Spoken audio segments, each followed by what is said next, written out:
Hello students, welcome to Ask Your Talks by Rekha Shoran. If you are new to this channel, then don't forget to subscribe it. आपको क्या करना है, आपके right hand side पर जो red colour से subscribe लिखा है उसे अपनी छोटी सी प्यारी सी फिंगर से टच करना है। जैसे ही आप उसे टच करेंगे एक बेल आइकन आएगा, उसे भी आपने प्रेस करना है। इससे मेरी आगे आने वाली वीडियोस की नोटिफिकेशंस आपको मिलती रहेंगी। So students, today we are going to read chapter number 5, Seeds and Seeds. Today we will do only first part of it. Now let's start the chapter. Before starting the chapter, you have to know about the types of seeds. Chapter start करने से पहले आपको पता होना चाहिए कि seeds कितने types के होते हैं. Seeds are of two types. Seeds दो तरह के होते हैं, dicot seed and monocot seed. Dicot seed, the seeds which have two cotyledons, वो seeds जिसमें दो cotyledon होते हैं, that are called dicot seed. And the seeds which have one cotyledon, और वो सीड्स जिनमें एक ही कॉटिलेडन होता है, that is called monocot seed. Okay, now this is a bean seed, ये एक बीन का सीड है या राजमा का, ठीक है. And this is corn seed, ये मक्के का सीड है. अब आपने मक्का भी देखा और आपने राजमा भी देखी है, दोनों देखिए ना. अब इसमें डिफरेंस मैं बताती हूँ क्या होता है कि राजमा, बीन, चना या मटर, जब इनके सीड्स को आप तोड़ते हो, they divide into two equal halves. ये दो इक्वल हाफ्स में डिवाइड हो जाते हैं. तो ये जो दो इक्वल हाफ्स हैं, ये दोनों ही कॉटिलेडन कहलाए जाते हैं. ओके, ये सबसे इजी डेफिनेशन है डाइकोट और मोनोकोट को पहचानने की. और जो मोनोकोट सीड्स होते हैं, जैसे कि गेहूं है या बाजरा है या कॉर्न, मक्का है, इनको हम टू इक्वल हाफ्स में डिवाइड नहीं कर सकते. These have only one cotyledon. इनका सिर्फ एक ही कॉटिलेडन होता है. आई होप आपको समझ में आ गया होगा डाइकोट और मोनोकोट में डिफरेंस क्या होता है. तो चलिए अब सीड की स्ट्रक्चर भी देख लेते हैं. This is the seed structure. अंदर से सीड कैसा होता है, ठीक है. ये तो हो गए कॉटिलेडन जो अभी अभी आपने किए हैं. This is the seed coat. Seed coat इसकी आउटर कवरिंग होती है, या आप इसे सीड का छिलका भी कह सकते हैं. जब आप चने खाते हो तो उनके ऊपर से छिलका उतरता है. This is also called seed coat. उसे सीड कोट कहा जाता है, outer covering of a seed. ठीक है. These are cotyledons. Radicle. What is radicle? आपको पता है सीड के अंदर एक छोटा सा बेबी प्लांट होता है इस तरह से, ठीक है. दिस रेडिकल जो है वो आगे जाकर रूट बनता है, तो इसे हम बेबी रूट भी कह सकते हैं. और एपिकोटाइल या ये जो दो लीव्स आपको दिखाई दे रही हैं, ये आगे जाकर स्टेम बनती हैं, ठीक है. तो इसे हम बेबी स्टेम भी कह सकते हैं. तो this is the inner structure of a seed. ये seed की अंदर की structure थी. Now let's start the chapter. Okay, look at here. These are the examples of dicot seeds. ये देखिए चना है, ये bean seeds हैं, मूंग है, rajma. These all are the examples of dicot seeds. And these are monocot seeds. गेहूं, मक्का, बाजरा, चावल, these all are monocot seeds. Now let's start the chapter. Gopal was waiting for his मौसीज family to visit them. Gopal wait कर रहा था कि उनकी मौसी की फैमिली उनके यहाँ आएगी. They will be coming the next day for their holidays. वो अगले दिन आएंगे अपनी हॉलीडेज यहाँ पर बिताने के लिए, छुट्टियाँ बिताने के लिए. He was thinking about all the fun. वो सोच रहा था उस सारे फन के बारे में, मज़े के बारे में, एंड नाइस फूड, और अच्छे अच्छे खाने के बारे में, that he would have with his cousins, जो वो अपने कजन्स, भाई बहनों के साथ खाने वाला था. Just then his mother called. और तभी उसकी मदर ने उसे बुलाया. Gopal, before you sleep, Gopal सोने से पहले, remember to soak 2 small bowls of chana, कि 2 छोटी कटोरी जो है वो चना की भिगो के रख देना. She was going to his बुआज हाउस. वो उसकी बुआ के घर जा रही थी. And would return only in the morning, और अगले दिन मॉर्निंग में आने वाली थी. As he was soaking the chana, जैसे ही वो चने भिगो रहा था, गोपाल थॉट, गोपाल ने सोचा, how will 2 small bowls of this be enough for 8 person. कि ये 2 छोटी सी जो कटोरी हैं वो 8 लोगों के लिए कैसे काफ़ी रहेंगी. So he soaked another 2 bowls of chana. इसलिए उसने 2 कटोरी और भिगो दी. When his mother return the next morning, जब उसकी माँ अगले दिन सुबह आई, she saw that the chana were overflowing from the vessel. उसने देखा कि चने जो हैं वो बर्तन से बाहर आके गिर रहे थे. हाउ मच डिड यू सोक, तुमने कितने भिगोए थे. आस्क्ड हिज मदर, उसकी माँ ने पूछा. How did that happen wondered Gopal. Gopal हैरान रह गया कि ये सब कैसे हो गया, अब ये कैसे हुआ होगा। देखिए गोपाल ने चने भिगोए, ठीक है, गोपाल ने ज़्यादा चने भिगो दिए। अब ऐसा कैसे होता है कि चनों में पानी जाता है और वो साइज में इंक्रीज हो जाते हैं। आपको बताया था हमने सीड कोट के बारे में, ठीक है। इस तरह से सीड के ऊपर क्या होता है, एक लेयर ही होती है, कवरिंग होती है, छिलका होता है उसका, ठीक है। तो पानी क्या करता है, इस लेयर को क्रॉस करके सीड के अंदर चला जाता है, और जैसे ही वो सीड के अंदर जाता है, सीड्स वाटर को एब्जॉर्ब करता है, तो वो साइज में इंक्रीज हो जाता है, बढ़ जाता है, और इस वजह से वो जो वेसल थी या वो जो बर्तन था वो ज़्यादा भर गया और चने जो हैं वो बाहर आकर गिरने लगे। यू सोक्ड टू मच, तुमने बहुत ज़्यादा भिगो दी। एनीवे इट इज़ गुड, कोई बात नहीं, अच्छा है। Now I will cook half of them, अब मैं इनमें से आधे पका लूँगी। And leave the other half to sprout, और आधों को छोड़ दूंगी स्प्राउट होने के लिए। स्प्राउट क्या होते हैं, अंकुर निकलना। अब स्प्राउटेड सीड्स आई होप आप सबने खाए होंगे। I can send these to your aunt, ये मैं तुम्हारी आंटी के पास भेज सकती हूँ। The doctor has told her to eat sprouts, doctor ने उन्हें स्प्राउट्स खाने के लिए कहा है। मदर सेड, उसकी माँ ने कहा।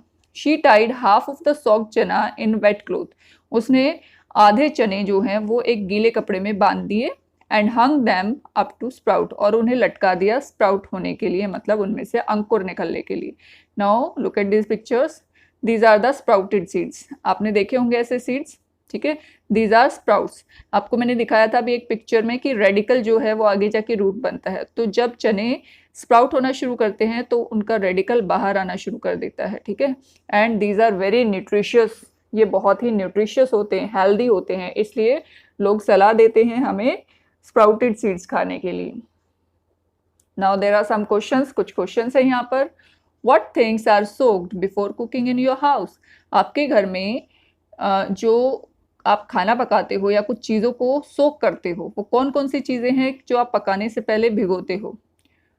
चना, मूंग, ड्राई पी, सूखी मटर, राजमा, सोयाबीन और पल्सेस एंड राइस, ठीक है। ऐसा क्यों किया जाता है, these things become soft after soaking, soaking के बाद, पानी में भिगोने के बाद ये चीज़ें सॉफ्ट हो जाती हैं, और इससे क्या होता है, इसको ग्राइंड करना आसान हो जाता है, और इससे हमारे टाइम और एनर्जी की भी बचत होती है। एनर्जी मतलब हीट एनर्जी, मतलब हमारी गैस बच जाती है।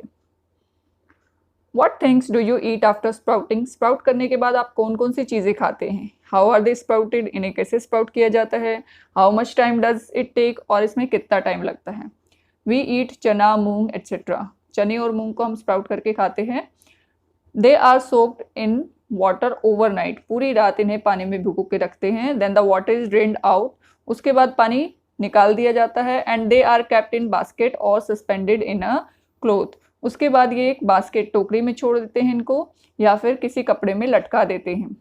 That they can get air, ताकि इन्हें हवा मिलती रहे। Chana takes about 36 to 48 hours to sprout, चने को 36 से 48 घंटे लगते हैं, जबकि जो मूंग है वो 24 से 36 घंटे में स्प्राउट्स हो जाती हैं। Has the doctor or someone you know ever told you to eat sprouts and why, क्या कभी डॉक्टर ने या किसी और ने आपको स्प्राउट्स खाने की सलाह दी है। Yes, doctor has advised me to eat sprouts, हाँ मुझे तो दी है भाई, ठीक है। बिकॉज क्यों, दे आर वेरी न्यूट्रिशियस, ये बहुत ही न्यूट्रिशियस होते हैं, बहुत ही हेल्दी होते हैं। आगे देखिए क्या है, do this and find out, ये करो और पता लगाओ। Do you remember that in class 4th you did an activity, क्या आपको याद है आपने क्लास 4th में एक एक्टिविटी की थी सीड्स के साथ। नाउ ट्राई अनदर वन, तो चलिए एक और करते हैं। टेक सम चना एंड 3 बाउल्स, कुछ चने लो और 3 बाउल्स ले लो, 3 कटोरियाँ। पुट 5 चना इन फर्स्ट बाउल, एक बाउल में, पहली बाउल में आपने 5 चने लेने हैं और उसको पानी से भर देना है। Put a damp piece of cloth, अब आपने एक कपड़ा लेना है गीला, और सम कॉटन वूल, या कॉटन ले सकते हैं, सेकेंड बाउल में। Now keep the same number of चना इन इट, और उसमें भी आपने 5 ही चने डालने हैं। Make sure that the cotton wool और क्लोथ रिमेन्स वेट, लेकिन ये ध्यान ज़रूर रखना है कि वो जो कॉटन वूल है या वो जो कपड़ा है वो गीला ही रहना चाहिए। Put the same number of chanas in third bowl, और थर्ड बॉल में भी आपने 5 ही चने डालने हैं, बट इसके अंदर आपने कुछ भी नहीं डालना है, ना पानी डालना है ना कोई कपड़ा, ठीक है। Now cover all the 3 balls, now let's do this practically. अब इसे हम प्रैक्टिकली करके देखते हैं।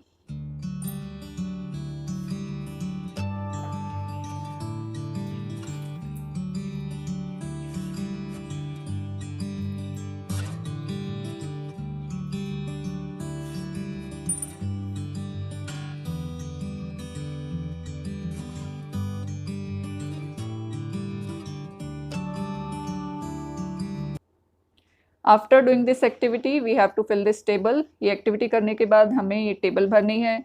इन्होंने क्लू के लिए दिया हुआ है, first, are the seeds getting air, कि सीड्स को एयर मिल रही थी। फर्स्ट बाउल में नहीं, क्योंकि उसमें जो सीड्स हैं वो हमने पानी के अंदर सोक कर दिए थे, तो उन्हें हवा नहीं मिल रही थी। सेकंड में यस, क्योंकि वो एक गीले कपड़े पर या गीली कॉटन पे थे, तो उन्हें हवा भी मिल रही थी और पानी भी। थर्ड में यस, ठीक है। Now what about the other three observation? Are the seeds getting water, क्या इनको पानी मिल रहा था? फर्स्ट में हाँ, क्योंकि वो हमने पानी में ही सोक किए थे। सेकंड में भी यस, और थर्ड में नो, क्योंकि हमने थर्ड बाउल में वाटर नहीं डाला था। व्हाट चेंजेस डिड यू सी? आपने क्या चेंजेस देखे? फर्स्ट में चनाज हैव स्वेल्ड अप, चने जो हैं वो फूल गए थे। सेकंड में चनाज हैव स्प्राउटेड, चने जो हैं वो स्प्राउटेड हो गए। और थर्ड में कोई चेंज नहीं हुआ। ऐसे कैसे हैं? Have the seeds sprouted? First में नो, सीड्स स्प्राउट नहीं हुए क्योंकि उन्हें एयर नहीं मिली। सेकंड में yes, they got air and water both, इन्हें एयर और वाटर दोनों मिले। और थर्ड में नो, इन्हें तो एयर भी नहीं मिली और वाटर भी नहीं मिला। So these are our observation, ये हैं हमारी ऑब्जर्वेशंस, ठीक है। After that we have to give the answer of some questions. In which bowl did the seed sprout? कौन से बाउल में सीड स्प्राउट हुए? What differences did you see between this bowl and the other bowl? इस bowl में और दूसरे bowls में क्या डिफरेंस थे? The seed sprouted in the second bowl, कौन से बाउल में स्प्राउट हुए थे? सेकेंड बाउल में। In this bowl seed could get sufficient quantity of both moisture and air, क्योंकि इस बाउल में सीड्स को मॉइस्चर भी मिला, मतलब वाटर भी मिला, और एयर भी मिली। वेयर एज, जबकि bowl one had water in excess quantity, bowl one में सिर्फ वाटर ही था जो बहुत ज़्यादा क्वांटिटी में था, बट नॉट एयर, लेकिन उसमें एयर नहीं थी। And bowl three had air but no water, लेकिन बाउल थ्री में क्या था? एयर थी लेकिन वाटर नहीं था। सो इससे हमें क्या पता चला कि सीड्स को स्प्राउट होने के लिए दोनों ही कंडीशंस नेसेसरी हैं, moisture and air. Next question, why did गोपाल्स mother tie the chana in a damp cloth? अब आपको पता लग गया होगा कि गोपाल की मदर ने चनों को डैम्प क्लोथ, नम कपड़े में, गीले कपड़े में क्यों बांधा? Gopal mother tied the chana in damp cloth so that seeds could get both water and air, ताकि सीड्स को वाटर और एयर दोनों मिल सके। When you split the whole masoor, जब आप साबुत मसूर को स्प्लिट करते हो, स्प्लिट मतलब तोड़ते हो दो भागों में, यू गेट मी, मसूर दाल, तो तुम्हें मैं मिलती हूँ मसूर की दाल। But then you can not sprout me, लेकिन अब आप मुझे स्प्राउट नहीं कर सकते। Can you think why? ऐसा क्यों? This happens because the sprouting capacity of मसूर is lost after it is split. जब हम मसूर को तोड़ देते हैं तो इसकी स्प्राउटिंग की कैपेसिटी खत्म हो जाती है। ये देखिए सीड में, जैसे कि आपको बताया था कि सीड के अंदर क्या होता है, एक बेबी प्लांट होता है इस तरह से। तो डाइकॉट सीड में जब दोनों ही कॉटिलेडन एक दूसरे से जुड़े रहते हैं, तब तक ये बेबी प्लांट जो होता है इसके अंदर प्रोटेक्ट रहता है, सुरक्षित रहता है। जब ये कॉटिलेडन को अलग कर दिया जाता है तो ये बेबी प्लांट भी खत्म हो जाता है और इसकी स्प्राउटिंग की कैपेसिटी भी खत्म हो जाती है। प्रोजेक्ट है आगे आपके लिए, टेक अ क्ले पॉट और a tin can with a wide mouth. आपने क्या करना है, एक क्ले का पॉट, गमला, या फिर एक क्या लेनी है, टिन की कैन लेनी है, लेकिन उसका मुंह जो है वो वाइड, चौड़ा होना चाहिए। Make a small hole at the bottom of the can, can के नीचे एक छोटा सा होल बना लो, छेद। Fill your can with soil, अब इसे आपने सॉइल, मिट्टी से भर लेना है। पुट 4 और 5 seeds of the same kind in the soil, अब आपने क्या करना है, सॉइल में एक ही तरह के 4 या 5 बीज डालने हैं। एंड प्रेस देम जेंटली, और उन्हें अच्छे से प्रेस कर देना है। Different groups can plant different kinds of seeds, अलग अलग ग्रुप जो हैं बच्चों के, वो अलग अलग तरह के सीड्स ले सकते हैं, सच एज, जैसे कि मस्टर्ड, सरसों, फेनुग्रीक, मेथी, सीजम, तिल, और कोरिएंडर, धनिया। तो आप इनमें से कोई भी सीड्स ले सकते हो, ठीक है। Now you have to write the name of the seeds here, ठीक है, यहाँ पर सीड्स के नाम लिखने हैं। Date on which you planted them, और वो डेट लिखनी है जब आपने इसको प्लांट किया, लगाया, और उसके बाद से आपने ऑब्जर्व करना स्टार्ट करना है, ठीक है। And you have to fill the table, और आपको ये टेबल फिल करनी है। To find the height of a plant use thread, plant की हाइट मेजर करने के लिए आपने एक थ्रेड, धागा यूज करना है, and then measure it on the scale, और फिर उस धागे को आपको स्केल के ऊपर मेजर करना है। Now here is a table, you can write date yourself, आप यहाँ पर डेट लिख सकते हैं, ठीक है। तो चलिए पहले हाइट देख लेते हैं, height of the plant first day. अब ये फर्स्ट डे कौन सा होगा, जब जो प्लांट या सीडलिंग, जो छोटा सा पौधा मिट्टी में से बाहर आता है, ठीक है, वो होगा first day. Number of leaves कितनी दिखाई दी फर्स्ट डे को, 2। Any other change, no. Second day पर जो हाइट है वो इंक्रीज होकर 1.5 सेंटीमीटर हो गई, लीव्स हो गई 3, और बाकी कोई चेंज नहीं आया। थर्ड और फोर्थ डे पर हाइट जो है 2.5 इंक्रीज हो गई एंड देन 4 सेंटीमीटर, लीव्स जो है 4 हो गई हैं एंड देन 6, ठीक है। और कोई change, yes. Stem became thicker, stem जो है वो थिक हो गया, थोड़ा मोटा हो गया, और फोर्थ डे में stem became even more thicker, और जैसे जैसे दिन बढ़ते जाएंगे स्टेम जो है वो और ज़्यादा मोटा होता जाएगा। अंडरस्टैंड? आई होप आप ये एक्टिविटी ज़रूर करेंगे घर पे। Now here are some questions. How long did it take for the plant to come out from the soil, soil से निकलने में पौधे को कितने दिन लगते हैं। It tooks about a week, लगभग 1 हफ्ता लग जाता है मिट्टी में से पौधे को निकलने में। What was the difference in the height of the plant on the first and second day? First और सेकेंड डे में कितना डिफरेंस था, 0.5 सेंटीमीटर का, क्योंकि फर्स्ट डे पर कितनी थी 1 सेंटीमीटर और सेकेंड डे पर 1.5। On which day did the height of the plant increases the most, कौन से दिन सबसे ज्यादा हाइट बढ़ी, थर्ड डे पर। कौन से दिन पर, थर्ड डे पर। Did new leaves come out of the plant every day, क्या हर रोज नई पत्तियां निकली थी, yes, new leaves came out of the plant every day. Was there any change in the stem of the plant, क्या stem में कोई चेंज आया था, yes, the stem became thicker and thicker by each day, हर रोज जो है stem मोटा और थोड़ा सा और मोटा होता गया। Which seeds took the most number of days of the stem to come out of the soil, सबसे ज्यादा टाइम कौन से सीड्स को निकलने में लगा, सिजम यानी कि तिल के जो सीड्स हैं उन्हें सबसे ज्यादा टाइम लगा मिट्टी में से बाहर आने के लिए। Which seeds took the least days, और सबसे कम टाइम किसने लिया, कम दिन किसने लिए थे, मस्टर्ड यानी कि सरसों के जो सीड्स थे वो सबसे जल्दी मिट्टी से बाहर आकर प्लांट बने। Which seeds did not grow at all, कौन से सीड्स बिल्कुल नहीं उगे and why. All seeds grow well in the presence of water and air, सभी बीज उगे अगर उन्हें पानी और हवा मिलती रहे। If either of these 2 factors is absent, अगर इन दोनों में से कोई भी एब्सेंट है, then the seeds can not grow, तो सीड्स नहीं उग सकता है। Did anyone's plant dry up और टर्न येलो, क्या किसी का प्लांट ड्राई अप सूख गया या येलो हो गया, और ऐसा क्यों हुआ, yes, some students plant dried up, कुछ बच्चों के जो पौधे थे वो सूख गए, एंड टर्न्ड येलो, और येलो भी हो गए। दिस हैपेंड, ऐसा हुआ, बिकॉज क्योंकि प्रॉपर अमाउंट ऑफ वाटर और एयर वाज नॉट प्रोवाइडेड, क्योंकि उन्हें पानी या हवा नहीं मिली, दोनों में से कोई भी एक चीज उन्हें नहीं मिली। What would happen if the plant do not get water, क्या होगा अगर पौधे को पानी ना मिले तो, दे वुड टर्न येलो, वो येलो हो जाएंगे, और इवन ड्राई अप या फिर सूख भी जाएंगे। Straight from your heart, what is inside the seed, seed के अंदर क्या होता है, we have already done, chapter की स्टार्टिंग में ही हमने कर लिया था। सीड के अंदर क्या होता है, एम्ब्रियो एंड कॉटिलिडन्स, है ना। Inside the seeds there are cotyledons and embryo. How does a big plant grow from a tiny seeds, एक छोटे से सीड से एक बहुत बड़ा प्लांट कैसे बन जाता है। The seed germinate, seed germinate होता है मतलब उगता है, टू प्रोड्यूस अ सीडलिंग, और उसमें से छोटा सा जो पौधा निकलता है उसे हम क्या कहते हैं, सीडलिंग, जो सबसे पहले बार आता है। The seedlings absorb water and nutrients from the ground, और ये सीडलिंग क्या करता है, ग्राउंड में से पानी और न्यूट्रिएंट्स ले लेता है, and grows into a big plant, और एक बड़ा पौधा बन जाता है। तो चलिए पहले सीड की स्ट्रक्चर देख लेते हैं। सीड में देखिए रेडिकल, जो अब मैंने आपको बताया था, दैट इज बेबी रूट, और एपिकोटाइल जो है वो क्या बनता है, लीव्स और स्टेम बनते हैं जाके, ठीक है। And this is the cotyledon, ये है cotyledon. Okay, now seed germination की प्रोसेस और देख लेते हैं हम यहाँ पर। ये देखिए यहाँ पर सीड हमने धरती में बोया, और यहाँ पर पहले निकला रेडिकल रूट, ठीक है। जो स्प्राउट्स निकलते हैं वो भी क्या होती हैं, रेडिकल्स ही होते हैं, रूट्स ही होती हैं।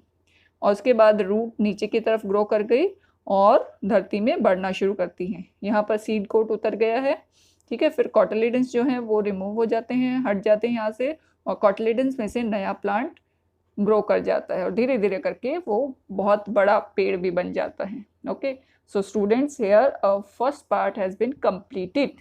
यहाँ पर हमारा फर्स्ट पार्ट हो गया है complete. Will meet in a upcoming video, that is chapter 5 part 2।